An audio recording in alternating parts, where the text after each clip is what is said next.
আমার তো এমনও মনে আছে, এগুলো স্মৃতি থেকে বলছি আর কি। আমার এখনো মনে আছে যে আমি আমার স্ত্রীকে নিয়ে রাস্তায় রাস্তায় বাড়ি ভাড়া খুঁজতাম এক সময়।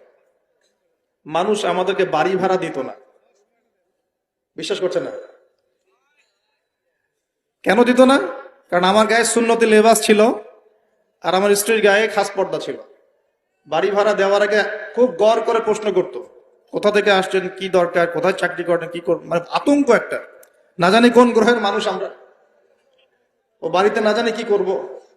এই যে একটা ভাইব ছড়িয়ে দেওয়া হতো সমাজের মধ্যে, দাড়ি, টুপি, পাগড়ি, জুব্বা, বোরখা, এগুলোর দিকে মানুষ যে একটা সন্দেহের চোখে তাকাচ্ছে, এই যে একটা ফ্লো, একটা ভাইব সৃষ্টি করা হয়েছে, আপনাদের কি মনে হয় না এটি ইসলামের বিরুদ্ধে চক্রান্ত হচ্ছে? দাড়ি, টুপি, পাগড়ি, জুব্বা, বোরখাওয়ালা মানুষটাই সারা দুনিয়ার সব অপকর্ম করে বেড়ায়। আগে আমরা আল্লাহ পাকের জমিনে আল্লাহর খলিফা ছিলাম।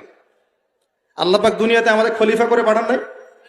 সূরা বাকারার প্রথম দিকে আছে না, আদম আলাইহিস সালামকে আমি সৃষ্টি করেছি কি জন্য? আমার খলিফা হিসেবে। ওয়াইজ ক্বালা রাব্বুকা লিল মালায়েকা ইন্নী জাঈলুন ফিল আরদি, খলিফা শব্দ কোরআনে নাই। তাহলে আদম আলাইহিস সালাম এই দুনিয়াতে কার খলিফা? যে আল্লাহর খলিফা, সে আল্লাহ পাকের হুকুম আহকাম চালু করবে নাকি নিজের মন গড়া বিধান চালু করবে? যে আল্লাহর বিধান দিয়ে চলে সে আল্লাহর খলিফা না? আর যে আল্লাহর বিধান বাদ দিয়ে চলে সে কি আল্লাহর খলিফা না শয়তানের খলিফা? সারা বিশ্বে এখন মানুষ কি আল্লাহর বিধান দিয়ে চলে, নিজেদের বিধান দিয়ে চলে? এই সমস্যাগুলো কি মুসলমানরা তৈরি করে দিল? সারা দেশে এবং সারা বিশ্বে দেখেন যুব সমাজ মাদকের সয়লাব, একাকার অবস্থা। কোরআন সুন্নাহ কি মানুষকে মাদক খেতে উৎসাহিত করে, নাকি মাদকের বিরুদ্ধে কোরআন সুন্নাহ জিরো টলারেন্স? কোনটা? সারা দুনিয়ার এই ঘর থেকে শুরু করে বিশ্বের যে সমস্যাগুলো একটা একটা করে বলতে গেলে তো 100টা বের হবে। এই সবগুলো সমস্যা কি মুসলমানরা করে দিল, না মুসলমানদের উপর এই সমস্যাগুলো চাপিয়ে দেওয়া হচ্ছে? কোনটা?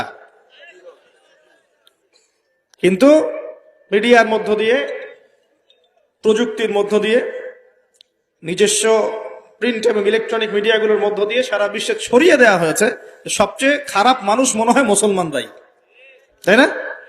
যত বাঁকা দৃষ্টি শুধু দাড়ি, টুপি, পাগড়ি, বোরখা, এগুলোর পিছনে। ঢাকা শহর ভূমিকম্প প্রবণ এলাকা না? ভূমিকম্পের যে পাপগুলা, সেই পাপগুলো আমি কিন্তু একটা লেকচার আলোচনা করে আসছি সিলেটে, দেখে নিন অনলাইনে। 15টা থেকে 20টা পাপ আছে। এই পাপগুলোতে যখন একটা জাতি লিপ্ত হয় আল্লাহর পক্ষ থেকে আযাব আসে। কয়েকটা কথা বলছি। পাপগুলোর মধ্যে একটা হচ্ছে যে